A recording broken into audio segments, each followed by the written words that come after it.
me so nervous. I bought a new hard drive, and it says it's technically approved, but I've never used it before, so I'm like, are you going to do what I need you to do? Yeah. The big question.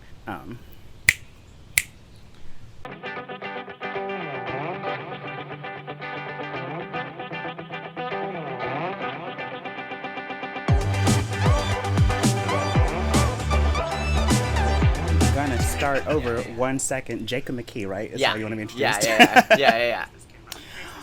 Alrighty, y'all. I am not going to face this camera. I'm going to face this camera, and I'm going to introduce you to my lovely guest that I have here today, Jacob Mckee. Hi. Hello. This is our first time actually sitting down and getting to talk in person. Yeah. And it's really lovely to sit down and talk with you. Yeah. So tell us, who are you and what do you do?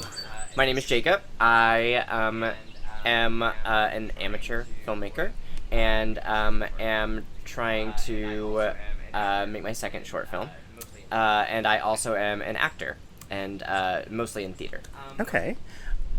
How did you get started? When I was a young boy, I love this journey. Let's go on it. Yes. When I was a young boy, my parents and I were trying to, I'm an only child, and my parents and I were trying to find the extracurricular activity that would work for me. Mm-hmm. And so I tried several sports. I tried soccer when I was in kindergarten and got in trouble because I got mad that we lost a game and said bad game to everybody. And so that was done. And then I tried baseball, and they put me in the outfield, and I chased butterflies, so that was done. And then I tried basketball and got absolutely wrecked. People pushing me over. It was terrible in 6th grade, and so that was done.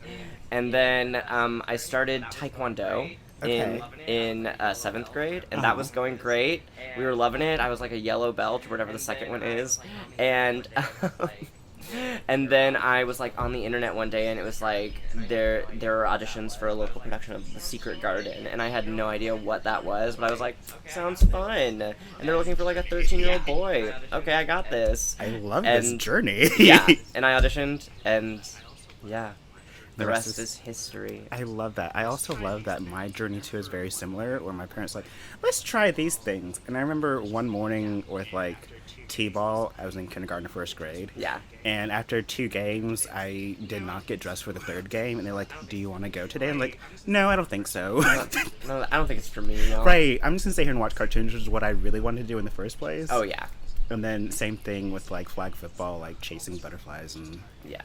sitting down because it's all this running, it's just tiring me out. I did enjoy the one game I played of Ultimate Frisbee at summer camp one time. Aww. It's the one sport that really connected with me. Where'd you grow up at? In Atlanta mostly. Okay. I was born in Florida, but I've lived in and around Atlanta. Brief stint in the mountains for college, but in and around Atlanta since I was 8. Where'd you go to college? Piedmont College up in Northeast Georgia. Oh, it's really pretty up in Northeast Georgia, isn't it? It is gorgeous. It is gorgeous. How was your college experience? It was great. It was a really small theater department. There were only about 50 of us in all 4 years, and so there was a lot of opportunity to both participate in the college's productions and also create our own stuff, which is actually where I started the Make Mom Proud project, which is my thing that I brand my content with these days. Say it one more time. The Make Mom Proud project. Okay, tell me more. So not to get too depressing, my mom passed away in 2012. Okay. And I was working through that, and at college I wrote this play and convinced my professors to let me produce it. And it sort of turned into this thing where every year someone would do an original play, and it would be branded like that. And then when I moved to Atlanta and wanted to start creating stuff and produce some independent stage productions, and then as I started to pivot into film and stuff like that, it just felt natural to also brand it with that, because it was sort of a continuation of that idea of trying to achieve my dreams and achieve my goals and stuff. Yeah, I love that whole concept, but I also love, for me, I really love self-care, mental health, and all that, and it sounds like a really powerful way to channel grief and emotions surrounding that into something that's it really is that amazing. Yeah, and it really is that constantly, right? Like, I feel like we are creating things because we want to deal with stuff that we're working through. Right? Yeah, and I would say that pretty much all of the stuff that I'm working through can be, like, viewed through that lens of, like what do I wish she had known about me? What do I wish I could have done in that moment to be better, you know? And, I mean, that's really a big deal about the short film that I'm working on now, SuperSmash, is that, like, it's just, like, a sort of, like, hashing out of a lot of, like, feelings about, like, queerness and stuff, because my mom never knew I was queer, and just sort of, like, hashing that out and coming to terms with it in, like, a creative way, I guess. Okay, so let's go ahead and talk about it. Super Smash, right? Yes. Okay, tell us about Super Smash. So Super Smash is a short film that I'm working on right now. We're working on getting funding. Yes. Very exciting. Where are you at in the campaign? Because I know you're running a Seed Spark campaign right Yes, now. Which and are congrats to crowdfunding. Yeah. This is a crazy laugh because it's like so panic-inducing. Yeah, no, crowdfunding is very panic-inducing, and we actually, like, I've been wanting to start this campaign for a while, but my producing partner, Austin, and I have just sort of, like, been, like, putting it off because we really wanted it to be, like, ready, right? And Seed and Spark obviously gives you a bunch of wonderful feedback on your campaign. Right. And we really took that to heart and took, like, way more time than they suggest to, like, take that feedback and edit it and make it better and all that stuff. And it has been nerve-wracking for the past, like, year of my life trying to set up this Seed and Spark campaign. So And you've been working on, like, setting up the Seed and Spark campaign for a year. we got our first feedback in March, but we're working on, like, what angles are we going to take, Yeah. what things are we going to do. We applied at one point, this may have been a little over a year ago, actually, but we applied at one point for the Film Impact Grant. Yeah. And really, like, nailed down some, like, aesthetic stuff during that. And it was all just sort of, like, building very slowly because we're both very busy working on other projects. Yeah. I was in a few stage productions in the midst, and so, like, it has been a gradual process. I won't say, like, slow. It's been a gradual process. Right. As art is when we're also working artists. Yeah. But Super Smash is a short film about these two young queer people who agree to hook up via, like, a dating app. The implication is that it's like Grindr, but oh well. How can you say grind without saying Grindr? How can we do that, you know? And so they agree to hook up, but when they meet, they realize that they've catfished each other. And so the film sort of, like, does, like, a split there and tells, like, a sort of, like, tells two narratives at once. Tells the narrative of what happens for the rest of their meeting, because they decide to sort of, like, try and, like, hang out at least. And also tells what would have happened if the catfish models had met instead. And it just sort of, like, flips back and forth between both stories. Oh my god, I really love this concept. I've Thank never you. actually seen Sliding Doors, but it kind of reminds me a little bit of that. Like, just I don't know what that is. it's a movie from the 90s. I love. I'm old. Listen. But no, I love this concept so much. Okay. Tell me more about it. I don't even know what I'm asking. I just want to know everything. Yeah. So they meet. So, like, there's a little bit of commentary in there about, like, the, like, superficiality of the queer hookup culture. Ooh, we're gonna circle back to that topic. But the big thing that I wanted to say with it is that, like, there will always be an opportunity for connection. There will always be an opportunity to, like, build something, even for people who don't think that they deserve that, right? That, like, everybody deserves that kind of, like, to be able to sort of, like, scaffold that relationship, and get something that we see in the movies every day, right? Yeah. And so these two boys, their names are Quinn and Dylan, they don't really think, obviously, that they are, like, the, like, perfect image of what's going on. And so they meet, and they find out that they both really like Super Smash Brothers, and they play some Super Smash Brothers, and then, you know, fall in love. I don't know how much you can fall in love over, like, one night, because it only takes place over one night, but, you know. I think, okay, have you ever seen Weekend by Andrew? No, but me and my boyfriend, this is so funny, because me and my boyfriend have, I have a Letterboxd, and we have a to watch for Pride Month list, and that is near the top of the list. That movie was, like, game-changing for me. Yeah. Like, it made me sob in the movie theater afterwards, because, like, it was so beautiful, and it just encapsulated, like, for me, it was like really seeing a queer film that wasn't done campy. Like, it was, for me, it was like a shift of like away from the campiness into more into authenticity and like real emotions, and like The ones it that- takes place over a weekend, so like you can fall in love in Oh, a night. absolutely. The ones that got me like that, the two that are coming to mind right now are The Handmaiden by Park Chan-wook, and BPM, Beats Per Minute. The Handmaiden is a Korean film about these two women that, and it's like a sort of like action thriller, but they're also like lesbians, and they're fantastic.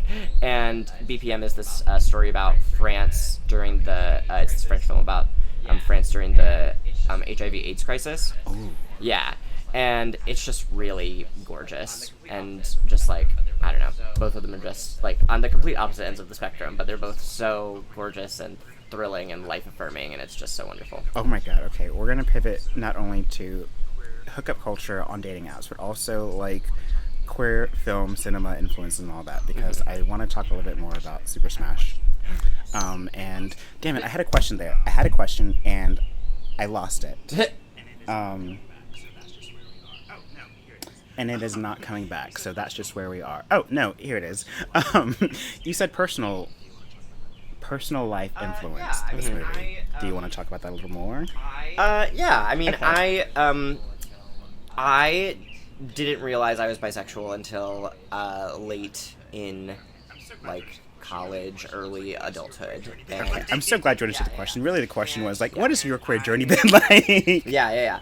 And I mean, I had a lot of like experiences through that were like wildly negative, and a lot that were like wildly positive, and met some great people through that, and like really like fell into the queer community once I came out when I was 24 in 2017, and really like fell into the queer community thanks to some wonderful friends. My friend Kevin took me to a bunch of gay bars and stuff like that, and really I was able to sort of start navigating that on my own too, and like meeting a bunch of really wonderful people. But I guess that like the entry point for the Atlanta gay community, at least my entry point, was like stuff like Blake's and 10, which are like fun places, wonderful, but full of people who are look a certain way. And I was just like, this is so weird, because at the time in 2017, I like had no sense of style, had no like exercise routine, had no self-confidence and stuff like that. And so I was like living for like these like online interactions that I was having with people. And I mean, I didn't catfish anybody, but it was very interesting to be able to be like on like chats where you didn't see someone and be able to just sort of like be whoever I wanted to be. Yeah. You know? Isn't that the fun? Fun isn't the right word, but the power of online communication, where there is this sense of anonymity, where it allows you to be real, like, and so all those trolls online, like, that's your real, like that's you in real life. And like, and there was a lot of like there was a long period of my life even before I like realized that I was queer, where I was like on Tumblr and had like such a community there full of people who had never met me in real life, and I was able to just sort of talk about whatever I wanted to talk about, and things I felt like I couldn't even like talk to my closest friends about. And I guess that sort of like led me to this when I got I started writing this script because I took a class in 2020 pre the pandemic starting with John O. Mitchell. yes, And he is great and has become like a real mentor. absolutely, to love me. Jono. Like, Yeah. he is amazing in the Atlanta film community. And, Fantastic, yeah. And he gave me a like quick little prompt like about like, I think it was about catfishing, and it sort of like sprouted into something completely different, and but like it was great. I don't remember where I was going with that. That's okay. I too often, sometimes I'm in the middle of talking and I'm like, I don't know what I want to say, and I got a little tired there, so I'm just gonna stop talking. I do that often. My close friends know, like, you just gave up, didn't you? I was like, yes, I did. Listen, sometimes we gotta.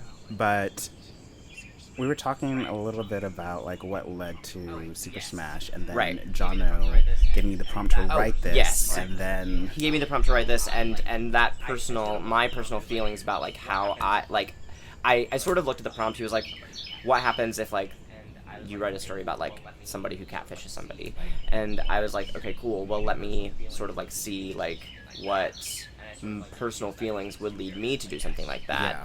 And I sort of like infused that into these two characters, I guess.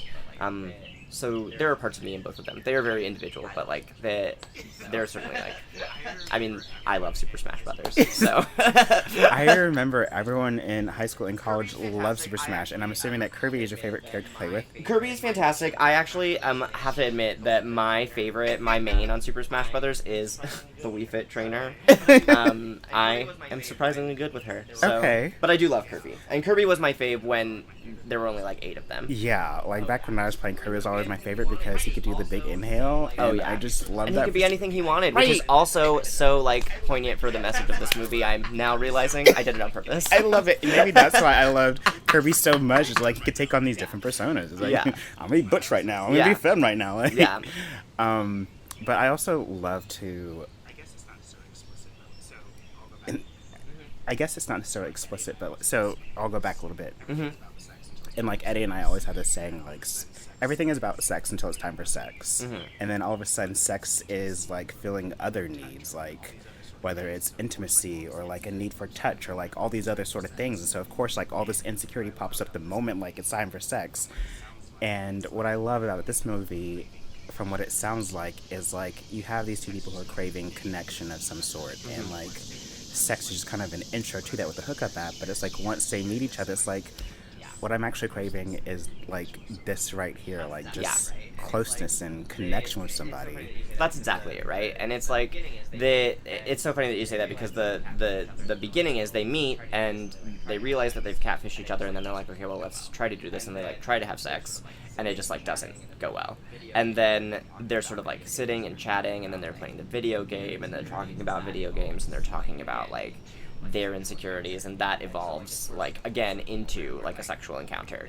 And so like it's sort of like a full circle moment where like they start off in that place like you said, and it just like doesn't work, and then through building that connection, it comes back to that. It comes back to them like getting the thing that they think they don't deserve, right?